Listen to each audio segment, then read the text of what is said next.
नमस्कार, मैं हूं आपके साथ मयंक। आज 14 तारीख है। देखिए, पूरी दुनिया में इस समय चर्चा है डोनाल्ड ट्रंप की चीन की यात्रा की। डोनाल्ड ट्रंप चीन में है और तमाम बैठकों का दौर जारी है। चीन के नेताओं से मुलाकात जारी है, चीन के डिफेंस एक्सपर्ट से और व्यापारियों से मुलाकात जारी है। तरह तरह की डील हो रही है। ट्रंप की पूरी कोशिश है कि किसी तरह चीन को इस बात के लिए राजी किया जाए कि चीन ईरान पर दबाव डाले हॉर्मूज खोलने के लिए, चीन ईरान पर दबाव डाले यूरेनियम को लेकर समझौता करने के लिए। इस मकसद से डोनाल्ड ट्रंप चीन पहुंचे हुए हैं और तमाम बैठकें जारी। खबरें हैं, क्या डेवलपमेंट है वहां पर वो आपको बताएंगे। लेकिन इस बीच ट्रंप का जो चीनी प्लान है उसको फेल कर दिया है पुतिन ने, व्लादिमीर पुतिन ने, रूस के राष्ट्रपति ने। जो खबरें हैं, देखिए ऊपर ऊपर कुछ खबरें दिख रही हैं, लेकिन उसके पीछे जो चीजें हो रही हैं पर्दे के पीछे, उनके बड़े मायने हैं और वो समझने पड़ेंगे। देखिए, सबसे बड़ी और पहली खबर समझिए आप। रूस ने कल, आपने देखा होगा, ये खबरें आई कि रूस ने अपनी सबसे शक्तिशाली एटमी मिसाइल का परीक्षण किया है। और मिसाइल भी कैसी, ऐसी वैसी मिसाइल नहीं। इस मिसाइल की रफ्तार है 25,000 किलोमीटर प्रति घंटे की रफ्तार से। नाम है RS-28 सरमत। Russia has test fire a new intercontinental ballistic missile with President Vladimir Putin describing the nuclear capable Sarmat weapon as the world's most powerful missile। दुनिया की सबसे शक्तिशाली मिसाइल का परीक्षण किया है पुतिन ने, जिसकी स्पीड है 25,000, जिसकी स्पीड है 25,000 किलोमीटर प्रति घंटा। इस मिसाइल की रेंज है 35,000 किलोमीटर।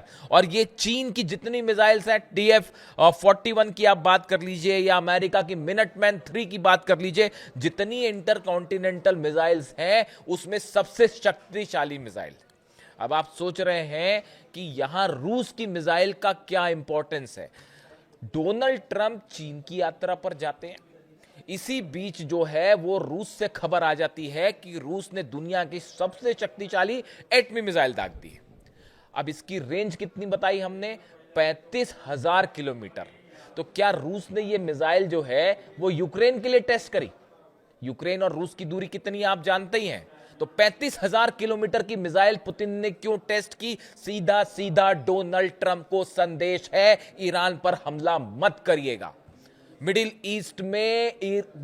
ईस्ट में डोनाल्ड ट्रंप के प्लान को फेल करने के लिए अब ये जंग पुतिन और ट्रंप की जंग हो चुकी है। देखिए, मैं आपको पहले भी कई बार कह चुका हूं, अमेरिका के ऑयल रिफाइनरीज पर हमले हो रहे हैं, वहां रूस की ऑयल रिफाइनरीज पर हमले हो रहे हैं, ईरान की ऑयल रिफाइनरीज पे हमले हो रहे हैं। क्या ये कोइंसिडेंस है? ये बिल्कुल संयोग नहीं है। आप देखिए, जब भी ईरान की तरफ से कोई बड़ा एक्शन होता है, मैं पहले बता चुका हूं, तो यूक्रेन रूस की रिफाइनरीज पर हमला कर देता है और पिछले एक महीने के अंदर करीब 10 से 12 ठिकानों पर रूस पे हमले हुए।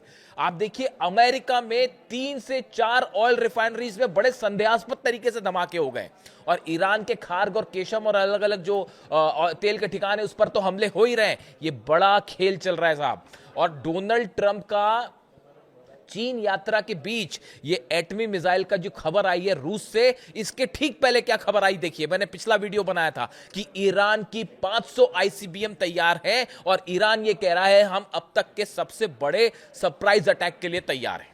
अब फिर देखिए कोइंसिडेंस कि ईरान का ये कहना कि हमारे पास 500 ICBM है और हमारे जो अंडरग्राउंड टनल्स है उसमें बड़ा मिसाइल का कार्यक्रम चल रहा है, और वॉशिंगटन और न्यूयॉर्क में जो खबरें छप रही हैं वो आप जान रहे हैं, वो ये बता रहे हैं कि ईरान ने अपने मिसाइल प्रोग्राम को जो नुकसान हुआ था उसकी क्षतिपूर्ति कर ली है, और जितने स्टॉक्स हैं ईरान के वो सब के सब भर गए हैं मिसाइलों से। तेजी के साथ पिछले 2 महीने के अंदर ईरान ने तमाम नई मिसाइल्स बना ली हैं।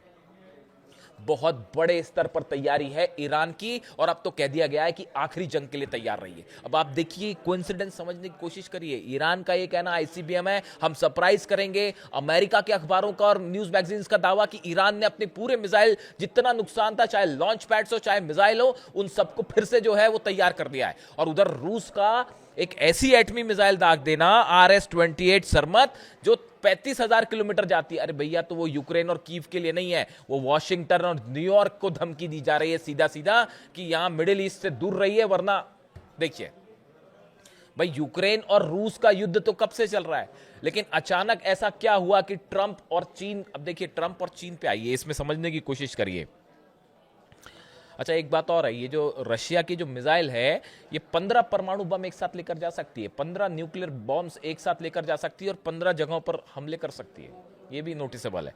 हम चलिए वापस आते हैं, चीन चलते हैं ट्रंप के साथ। तो ट्रंप जो है वो चीन में है, तमाम तरह की डील्स हो रही हैं, वो अपने साथ पूरे सीईओज लेके गए हैं, वो आप देख ही रहे हैं, और उनके बेटे भी साथ में गए हैं। तो स्वाभाविक से बात है कि बिजनेस की तमाम डील्स हो रही हैं, चाहे वो एआई को लेकर हो, चाहे ऑयल को लेकर हो, चाहे और जितने अनाज खरीदारी, इंपोर्ट एक्सपोर्ट, टैरिफ, वो सब एक चीजें एक तरफ है। देखिए, डोनाल्ड ट्रंप का सबसे बड़ा मकसद है किसी तरह से हॉर्मूज को खुलवाया जाए, पहली बात। और दूसरी बात, किसी तरह से ईरान को न्यूक्लियर डील के लिए तैयार किया जाए, और ये डोनाल्ड ट्रंप खुद तो नहीं कर पाए, ना हमला करके कर पाए, पूरे अपने अरब देशों को साथ लेकर कुछ नहीं कर पाए, इजराइल को साथ लेकर कुछ नहीं कर पाए, नेटो को लेकर कुछ नहीं कर पाए। अब आप समझिए ईरान कैसे लड़ा ये जंग, आप समझिए इस बात को। ये सब के सब अलाय होकर भी ईरान का कुछ नहीं बिगाड़ पाए, और ईरान अब पहले से बड़ा हमला करने के लिए तैयार है, और जबरदस्त तैयारी चल रही है तेहरान से लेके हॉर्मुज तक। ऐसे में अब ये सवाल कि चीन क्या करता है, चीन किस बात के लिए तैयार होता है, जो देखिए बड़े सारे एक्सपर्ट्स ये राय रख रहे हैं, ये अभी राय के स्तर पर मामला है। इंटरनेशनल रिलेशंस में आप अच्छा कहें बुरा कहें, लेकिन ये हकीकत है कि एक हाथ दे एक हाथ ले वाली ही बात होती है यहाँ पे, और हर देश अपना फायदा सोचता है। ईरान के सामने इस समय चीन के सामने इस समय बड़ा मुद्दा है ताइवान का, ट्रंप के सामने बड़ा मुद्दा है हॉर्मूज का और ईरान के न्यूक्लियर प्रोग्राम का। क्या इस तरह की कोई पर्दे के पीछे अंडरस्टैंडिंग हो सकती है ट्रंप और चीन के बीच, ट्रंप और जिनपिंग के बीच, कि हम आपके ताइवान को नहीं छुएंगे, बदले में आप हॉर्मूज खुलवाने में और ईरान के न्यूक्लियर प्रोग्राम में डील करवाने में मदद कीजिए? क्या इस तरह की पर्दे के पीछे कोई डील हो सकती है? मैं साफ शब्दों में कहूंगा, मैंने कई बार इस बारे में इशारा करने की कोशिश की, लेकिन अब वो टाइम चला गया है। तो जो एक्सपर्ट्स बता रहे हैं वो राय मैं सामने रख रहा हूं। ईरान को हर चीज समझ के आगे बढ़नी पड़ेगी, और ये बात भी शक कोई नहीं है इसमें कि ईरान ने हमेशा अपने दम पर जंग की है और आगे भी अपने दम पर ही जंग करेगा, किसी के भरोसे नहीं बैठा ईरान। तो अब देखिए, पर्दे के पीछे बड़े सारे खेल चल रहे हैं। एक तरफ तो ऑयल बिजनेस है, चीन के बड़े सारे, अच्छा कल गौर करने वाली बात यह है, जब ये ट्रंप की यात्रा हो रही है चीन की, इस दौरान जो है चाइना के 6 से 10 टैंकर्स कल हॉर्मूज पार कर गए। उसको अमेरिका की नेवी ने नहीं रोका। ईरान तो सप्लाई करने के लिए तैयार है ही, लेकिन उसको अमेरिका की नेवी ने नहीं रोका। तो देखिए, पर्दे के पीछे बड़े सारे खेल चल रहे हैं, कौन किसके साथ है, कौन नफा देख रहा है, कौन नुकसान देख रहा है, ये तमाम चीजें हैं जो समझने में वक्त लगेगा, जो एकदम से सामने नहीं आएगी। इसीलिए बड़ी सारी चीजें हैं, लेकिन एक बात तय है, वो बात तय ये है कि रूस के राष्ट्रपति व्लादिमीर पुतिन इस समय जो है वो इस यात्रा के बीच में उन्होंने ईरान के लिए एक ऐसा स्टैंड लिया है जो तमाम दुनिया के एक्सपर्ट बता रहे हैं कि ये सीधा ट्रंप वर्सेस पुतिन की जंग का रूप लेता जा रहा है ये पूरा मैटर।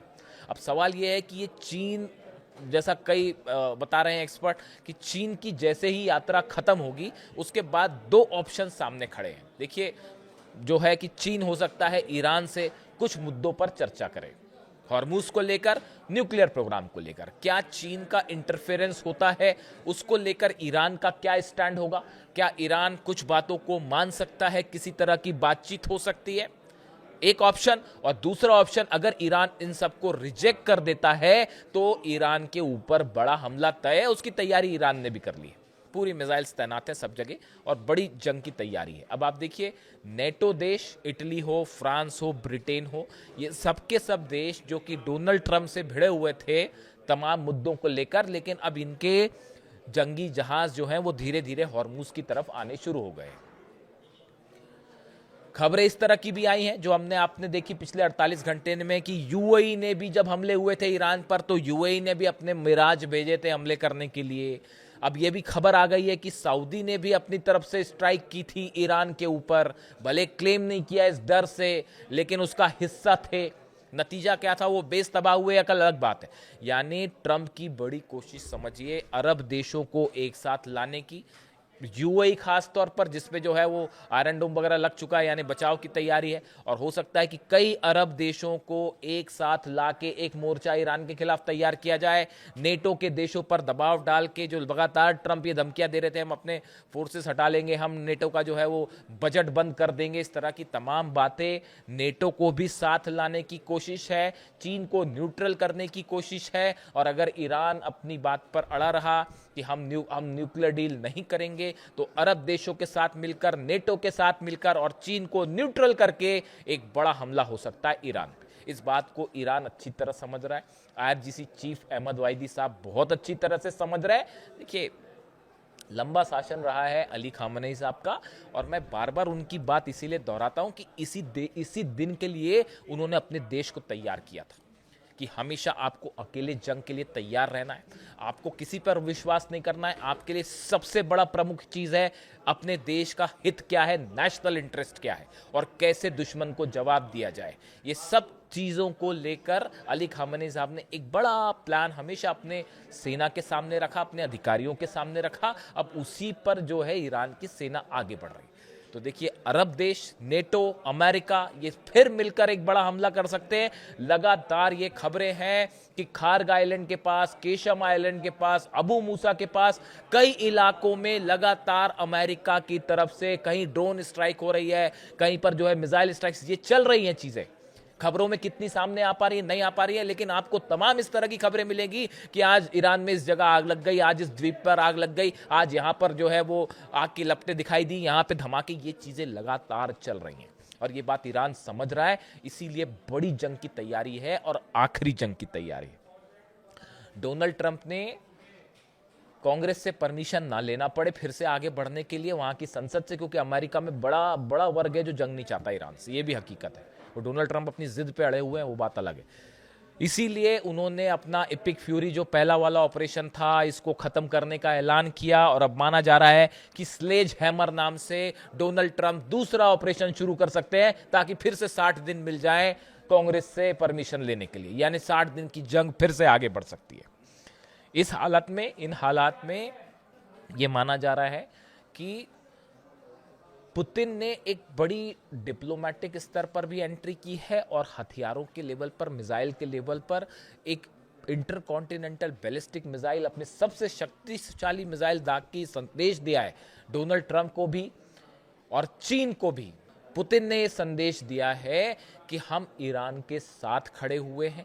पुतिन की तरफ से यह कहना कि हम ईरान का जो यूरेनियम है वो रखने के लिए तैयार है।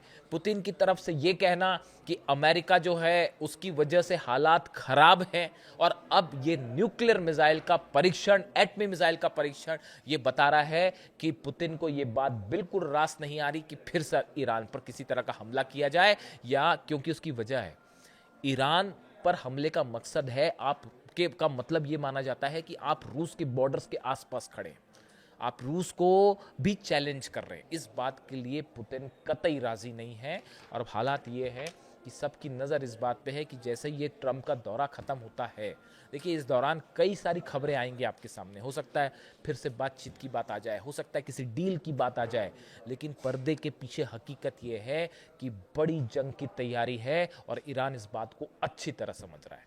जो भी खबरें आती हैं, चाहे वो बीजिंग से आए, चाहे हुर्मुज से आए, चाहे रूस से आए, अपडेट आप तक पहुंचाऊंगा। वीडियो कैसा लगा ज़रूर बताइए। Thank you so much.